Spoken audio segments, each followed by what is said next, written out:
All right, what's up, guys? A little surprise day off here. I'm going to take you through the second portion of the Declaration of Independence breakup letter, the notes here. So, what I'm going to do is in a second here, I'm going to have you guys get these things organized. Have your book open to the Declaration of Independence, page 160 and 161. And then I will take you guys through parts 3, 4, and 5, which we started on a little bit yesterday. So why don't you go ahead and pause this video for a second, make sure your notes page is open to the breakup letter parts, and then have your book open to 160 and 161. All right, what we're going to do is I'm going to list off some of the most famous or most well-known complaints that the colonists had against King George. Now, you were required to list out some of the items that the colonies had as far as things that the king did. If you have not finished the list, you can copy some of these down, but these are some of the most popular ones and some of the easiest ones for us to understand. If you have a completed list and would like to add to your list, that would be a good idea as well. So a few items that the colonists listed in their complaints against the king in section 3 was standing armies. So the king kept active armies in the colonies at all times, and they really didn't feel like that was a fair thing. The king kind of said it was for defense. The colonists kind of felt the threatening presence of the having troops around, and they really didn't appreciate having armies kind of on standby in the colonies. Some of the other things that the king did, he refused to pass laws that were important to the colonies. This is kind of considered the intolerable acts.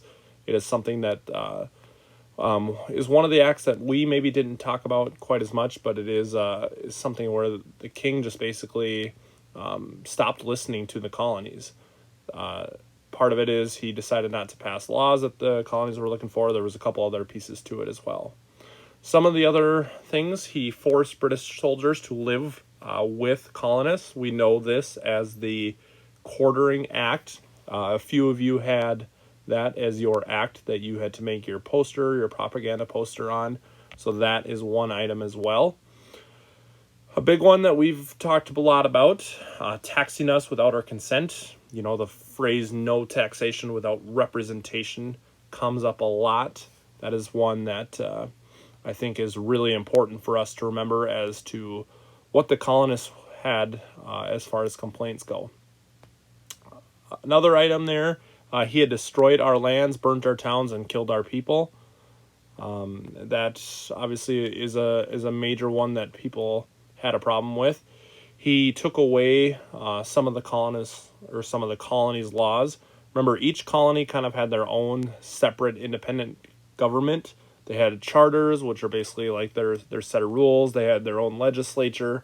But when the king disagreed with colonies, he was very quick to dismiss the legislature, break up the charter, and basically took away laws that the colonies had agreed upon. Two more items here. He took away their trial by jury. The vice admiralty courts that were kind of mentioned earlier on basically had a king or a judge, who made all the decisions, and people that were going to these courts, they weren't getting fair trials. They were being found guilty all the time of crimes that they may or may not have committed, and it just was an overall bad deal. So what I'd like from you is to take a couple of minutes and make sure you have a complete list of complaints from the colonies to the king. So take a minute, go ahead and pause the video here, and play it up when you're ready.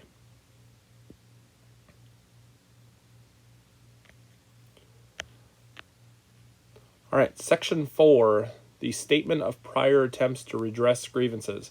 So basically section 4 here is the colonists telling all the ways that they tried to get their complaints solved.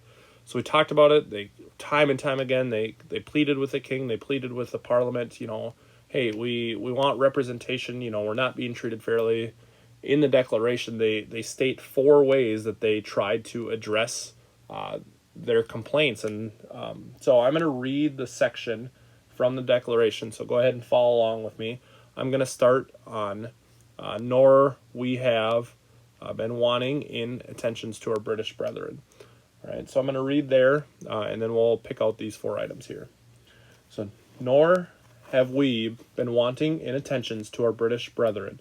We have warned them from time to time of attempts by their legislature to extend an unwarrantable jurisdiction over us.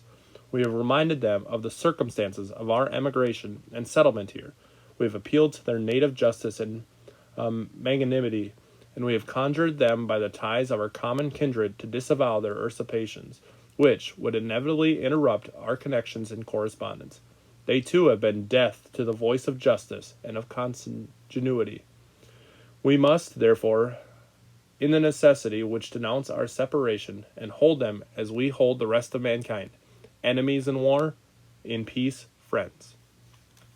Okay, so there are 4 things that the colonists tried to do to address their complaints. So a couple of those items, and you can see them there. You guys can go ahead and copy them at the same time. They warned Great Britain about with protests. Hey, we're protesting the Sugar Act, we're protesting the Stamp Act. They had lots of different ways. They had boycotts, all of those items that fit under the protest. They told them, hey, we're not happy with the way things have been going on. They had lots of different ways to demonstrate their unhappiness. Item number 2 there, they reminded Great Britain that, hey, we are the ones that settled here. We were the ones that agreed, we were going to go here. We were going to establish our own governments. Yes, you were going to be the person that kind of looked over everything, but we had the agreement that we could settle in the colonies and we could start our own governments. We could start our own lives, basically, in the colonies, and they wanted to remind the king in Great Britain of that. They appealed to their kindness, all right? Hey, you need to look out for us, all right? We really need you guys to let us do our thing, and they were just trying to appeal to Great Britain's kindness. And lastly, they reminded them of their common ancestry. Hey, we're all descendants of the same people. We have relatives that still live in the colonies, or still live in Great Britain, all right? We come from Great Britain. We were friends. We were neighbors for the longest time. Our ancestors were neighbors. We need to kind of come together here. So those are some of the items that the colonists claimed that they tried to fix the issues that they were having. Go ahead and take a second here and pause the video and get those items copied down.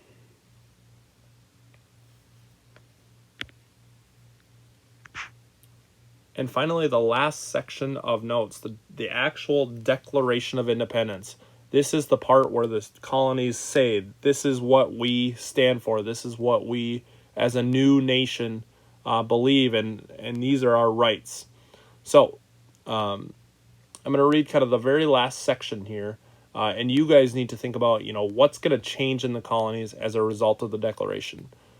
So they're declaring their independence. They're telling us, yes, we are free from Great Britain, and here's what they say in that declaration. Here we go. We, therefore, the representatives of the United States of America in General Congress assembled, appealing to the Supreme Judge of the world for the rectitude of our intentions, do, in the name and by the authority of the good people of these colonies, solemnly publish and declare that these united colonies are, and of right ought to be, free and independent states, that they are absolved from all allegiance to the British Crown, that all political connection between them and the state of Great Britain is and ought to be totally dissolved, and that as free and independent states, they have full power to levy war, conclude peace, contract alliances, establish commerce, and to do all the other acts and things which independent states may have right to. And for the support of this declaration, with a firm reliance on the protection of divine providence, we mutually pledge to each other our lives, our fortune, and our sacred honor. They mentioned kind of 5 items in there that as a new country, these are the things we're going to be allowed to do. So we are a free and independent nation. The United States of America, we mentioned it. The Declaration is the first time they referred to them as the United States of America. They are no longer 13 independent colonies. They are united in their freedom from Great Britain. Some of the items that they could do, they could levy war, meaning they could start wars with other countries. They could conclude peace, contract alliances. They could establish commerce. All of those items are things that they said they have the right to do as a free and independent nation. Kind of a side note there, number 5, they have all other acts which independent states have the right to do. Basically, this is the country that we are. We are no longer under your power and rule, and we have established ourselves as a free and independent nation, the United States of America.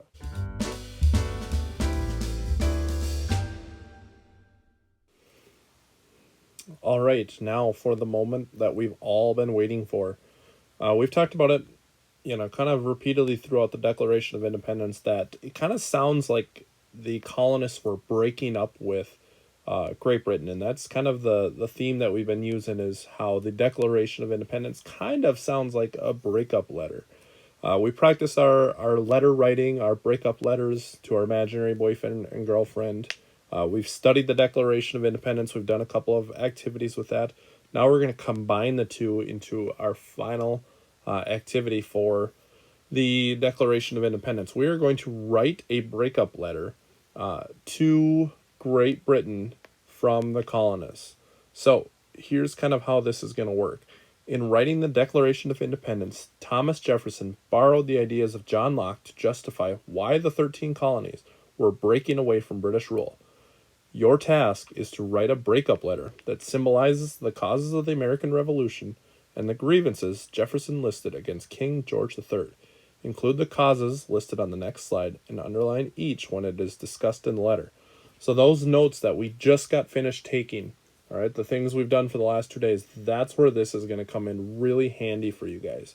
So make sure you're referencing this a lot as you are writing your letter. All right, it is going to be important to do that. Now I'm going to take you through a couple of the details. I'm going to try and answer some questions that I know that we'll have, and then we'll go from there. So a couple of things that your breakup letter needs. It needs to be written from the point of view as a colonist. We talked about this with the propaganda letter. All right, from the perspective of I and we, if you're referring to other colonists, but you are breaking up with somebody. You are a colonist. You are the colonies breaking up with Great Britain. All right, so you're going to use a lot of I and me and personal feelings. Now the letter itself is going to have a lot of kind of made up parts to it. You're going to pretend like you're breaking up with a boyfriend or girlfriend, but you're also going to have some historical side of it. All right, you are going to include 8 causes or reasons why you're breaking up with Great Britain. Luckily for us, we just listed out a whole bunch of reasons to break up or to split up with Great Britain. A couple of them that I'm going to give for you: no taxation without representation, and the violation of our unalienable rights. You know what those are: life, liberty, the pursuit of happiness. Those are 2 of them that you absolutely must have included in your letter as to why you are breaking up. All right? You need to choose at least 6 others. That's where you get your total of 8. So 6 from your own list of this is why we're breaking up. This is why we're not getting along anymore. You can include them in your letter. To help out and to make sure this is a big one, you need to underline each cause in your letter. All right, it is going to be super important that you go ahead and do that. Now, the last item there talks about extra causes. We don't need to worry about that. You need to shoot for 8. All right, so you think back to your first breakup letter. You talked about how, it's not you, it's not me, it's you. All the kind of the fake personal details that you can include in here. I saw a lot of great, and I read a lot of great lines about how just the emotion that you guys were able to create. That's what we're looking for here, while also adding some factual pieces about things that Great Britain did against the colonies. Now, this is going to be due in a couple days. We'll see either Wednesday or Thursday, depending on how things kind of shape up here. So a couple of things that you need to know. My preference is that this is going to be handwritten. I would recommend kind of planning out doing a little bit of a rough draft first.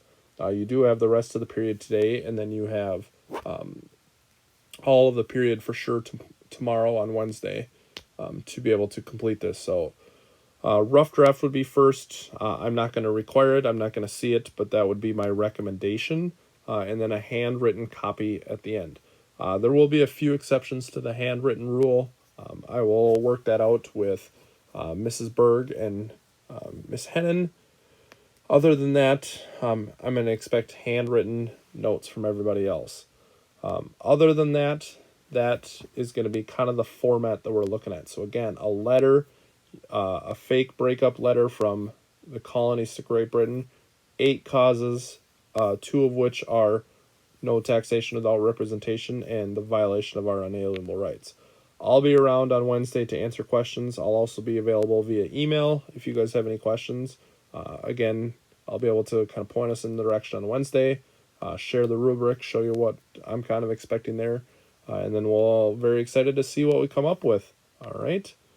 So that's all I have for now. Go ahead and start working on your rough draft. Get some paper out. You're going to need your notes and see just kind of where the creative juices go. And I can't wait to see what we come up with.